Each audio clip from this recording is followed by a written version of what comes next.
салому дуруди бепоён ба кулли мухлисони барномаҳои телевизиони варзиш. Ин барномаи дар шабакаҳои иҷтимоист ва ман Фирдавси хурсандам. Рафтем. Месси, Неймар ва Мбаппе Маккабиро масхара карданд. Мисле ки ҳайати дастаи исроилиро футболбозони мунтахаби деҳаи мо ташкил медоданд.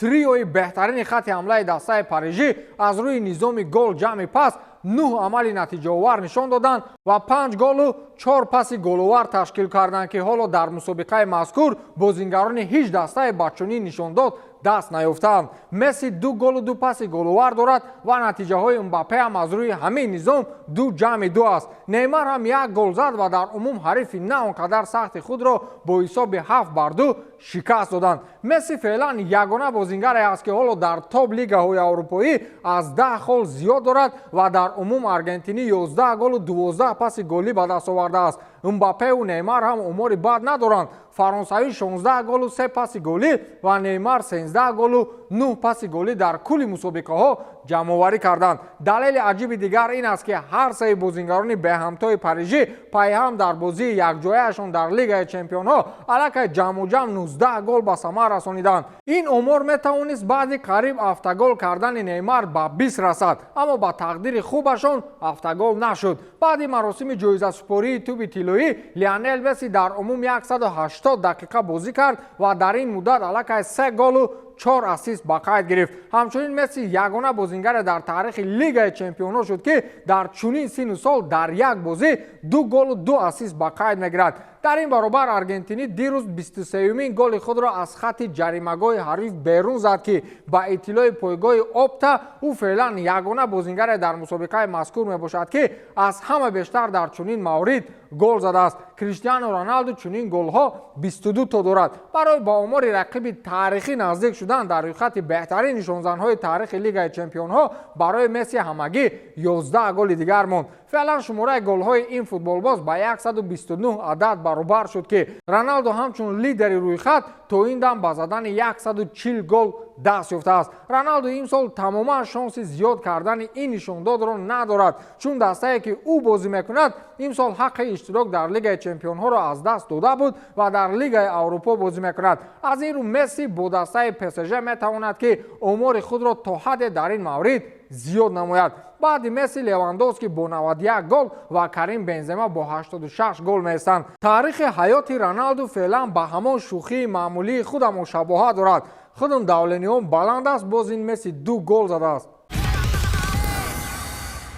ахиран Реал Мадриди муқтадир дар ин мавсим шикаст хӯрд. чанд рӯзи охир таъриф кардаем шояд чашм гирифт. то ин ҷониб дастаи шоҳона дар ягон мусобиқа ки ҳамагӣ 14 бозӣ паси сар карданд ягон маротиба шикаст нахӯрда буд. силсилаи шикаст нахӯрданҳо дирӯз дар бозии гурӯҳии Лигаи Чемпионҳо муқобили Лейпсиг ба охир расид ва олмониҳо тавонистанд ки дар майдони худашон бо ҳисоби 3-2 онҳоро шикаст диҳанд. ин аввалин мағлубияти мадридиҳо дар кулли мусобиқаҳои аврупоӣ ба ҳисоб меравад ки дар 16 бозии охир 2 мусовӣ ва 14 ғалаба доштанд. дар ин миён Барселона, Атлетико, Лейпциг дар бозии аввал ва Севилия ҳам буд, аммо далели асосӣ ин аст ки Реал ҳанӯз дар бозии гузашта роҳхати плей-оффи Лигаи Чемпионҳоро ба даст оварда буд. онҳо дар гурӯҳи худ ҳоло 10 хол доранд ва лидери мутлақ ба ҳисоб мераванд ки ҳатто дар сурати шикаст дар бозии оянда ҳеҷ таъсире ба роҳхати онҳо намерасонад. Карло Анчелоти ҳам баъдан иқрор шуд ки бо бозии мазкур ҳамчун як рақобати на он қадар муҳим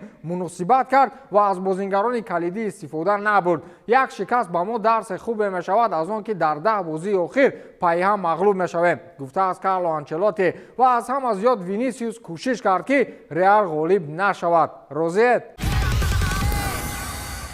шахтёр дар ҳақиқат шахтёр будааст. шонси 100% ки шояд ҳаёти онҳоро тағйир медод бо иштибоҳи беҳунартарин футболбоз барбод рафт. дар мо мегӯянд як гови касалӣ тамоми подаро касал кардааст. шахтёр ҳоло ҳам дар Лигаи Чемпионҳо марҳилаи ҳайронкунии мухлисонашро идома медиҳад. онҳо бо дастаи Селтик аз Шотландия бо ҳисоби 1-1 мусовӣ карданд. украиниҳо чӣ гуне дар боло гуфтем шонси 100% доштанд ки ғалаба ба даст биёранд. вале форварди ин даста Даниил Сикам ба хулосае омад ки мусовӣ барои чунин ин даста дар лигаи чемпионҳо басанда не, балки зиёдатӣ аст. ҳама чиз аз ҳамон ивазшавии таърихӣ ба вуҷуд омад ки сармураббӣ дар дақиқаи 57 Даниил Сиканро вориди майдон кард ва ана ҳамин Даниили феълан ба нафрини мухлисони дастааш гирифтор шуда дар дақиқаи 71 шонси 100% ба дарвозаи холӣ истифода бурда натавонист. вақте ҳамдастааш ба ӯ пас дод, дигар ӯ буду дарвозаи холӣ, аммо бо як ҷумла Сикан ин фурсатро ба чумчии нофаҳмо табдил дод.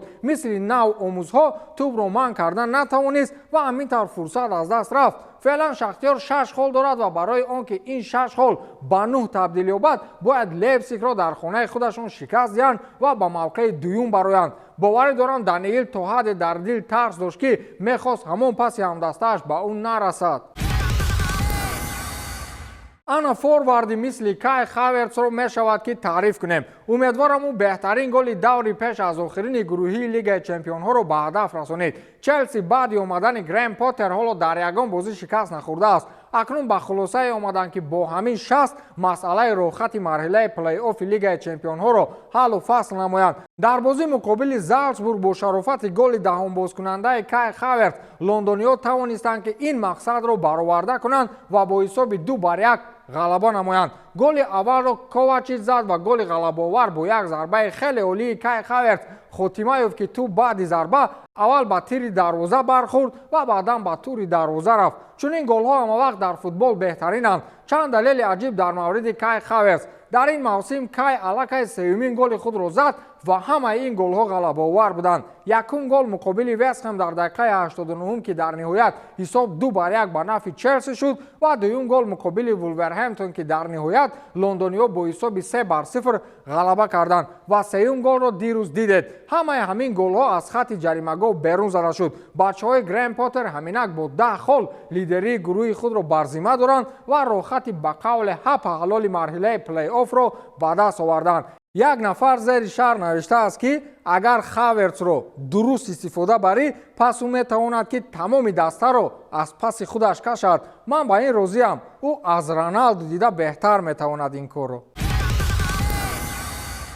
мухлисони Ювентус ҳоло ҳам бошанд. агар бошанд ба самашон мерасонам ки ҳоло ҳам дер нашудааст. зуд аз ин даста ба дастаи дигар гузаред. тамоми шонсҳоро барои рафтан ба марҳилаи яккашниҳоиро аз даст додани ин даста хабари нохуш на танҳо барои мухлисони худаш, балки барои мухлисони Барселона ҳам ҳаст. дар лигаи аврупо рақобатҳо аз лигаи чемпионҳо дида шадидтар сурат мегирад. Ювентус, Манчестер Юнайтед, Арсенал ва баъди чанд фурсати на он қадар дур боз Барселона ба қавле қуш мешавад. хулас як маҳшар бозиҳои диданӣ. гармтарин бозии гурӯҳӣ маҳз бо иштироки Бенфика ва Ювентус ба миён омад ки португалиҳо Туриниҳоро бо ҳисоби 4-3 шикаст доданд. шогирдони Массимилиано Алегри дар 5 бозии сипарӣ кардаашон ҳамагӣ 3 хол ҷамъ оварданд ки ин барои баромадан ба марҳилаи ҳасфӣ кифоят намекунад ва ҳамин тавр шонси рафтан ба оянда ба пуррагӣ ҳасф шуд. дар ин гурӯҳ аллакай ПСЖ ва Бенфика роҳхати мутлақро ба даст оварданд. Массимилиано Алегри ба ваъдаи он ки Роналдуро